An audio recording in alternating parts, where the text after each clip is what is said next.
To keep the user logged in across app restarts, we should store their authentication token in a persistent storage and then restore it when the app starts. So here in the auth folder, let's add a new file called storage.js.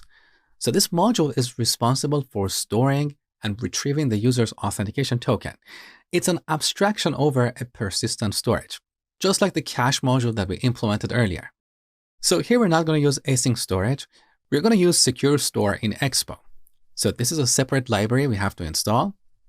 So let's grab this and run it in the terminal. All right, now back to the storage module.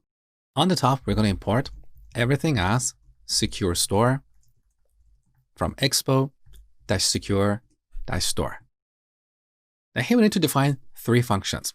The first function is store token. It takes an authentication token. And here we should call secure store.setItemAsync. We need to pass a key. I don't want to hard code a key here because we have to use it multiple times in this module. So let's define it as a separate constant. We can call it auth token. Now we pass the key and the auth token. This method returns a promise, so we need to await it and make this async. Now we need to wrap this inside a try-catch block in case this operation fails. So let's add a try-catch block, move this up here, and for now we're going to log the error on the console. So error storing the auth token. Okay. Now the second function. We need another function for getting the token. So getToken is a function. Here we call secure store.getItemAsync. We pass the key, await the call, and get the token, auth token. Now let's wrap it inside a try-catch block. So real quick. Okay. So if we get the auth token, we're going to return it. Or we can combine these 2 statements. We don't really need this variable or constant. So let's return straight away. Now, if something goes wrong, we're going to log that error separately. So we say error getting the auth token. Now we should also make this async. Now, the reason we're handling errors here is that we're going to use these operations in multiple places in our app. So if we don't handle the errors here, we would have to duplicate our error handling logic in a few places in our app. Okay. So we have 2 functions. Now the third function. Remove token. We're going to use this when the user logs out. At that point, we should remove their authentication token from the secure store. So this is a function. Here we call secure store.delete item async. We pass the key, await the call, and make this async. And finally, handle the errors. So here we say error removing the auth token. As I told you before, in a real production app, instead of logging to the console, we should use a login service so we can monitor these errors. We'll talk about this in the future. So here we're going to export an object with 3 properties: get token, remove token, and set token. We're done with this module. Now, here in the login screen, the moment the user logs in, we should store their auth token. So we import the storage module, but I want to rename this to auth storage. That is more clear. Now have a quick look at our import statement. So we're importing auth storage from auth/storage. Okay. So here we call auth storage dot set token. I actually made a mistake here. I should have called this store token. So real quick, this should be store token. All right. So this should be store token.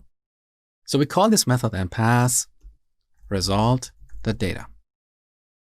Now, when the app restarts, we should restore the token. So we go to our app component. Now, here I'm going to use the effect hook, but this is not the right place to restore the token. I'll talk about the right way in the next lesson. For now, let's just use the effect hook. So here we should use our storage service. Once again, I'm going to rename this to auth storage. Now, because we have an async call, we have to put this in a separate function. So I'm going to call that restore token, an async function. And here we call auth storage.get token. We await the call and get the token. Now, if the token doesn't exist, we're going to return immediately. Otherwise, we should decode the token to extract the user object. So on the top, we're going to import JWT decode from JWT-decode. Now, here we call JWT decode. We pass the token, get the user object. Now, we don't really need to define a separate object. Here we can directly call setUser and pass the object that is returned from this function. We're almost there. Now, back to the effect hook. Here we call restore token, and we want this to be called only the first time our app component is rendered. Now the last step. When the user logs out, we should remove their authentication token. So here in the account screen, this is where we're handling the logout. So I'm going to replace this with a function called handle logout. Now,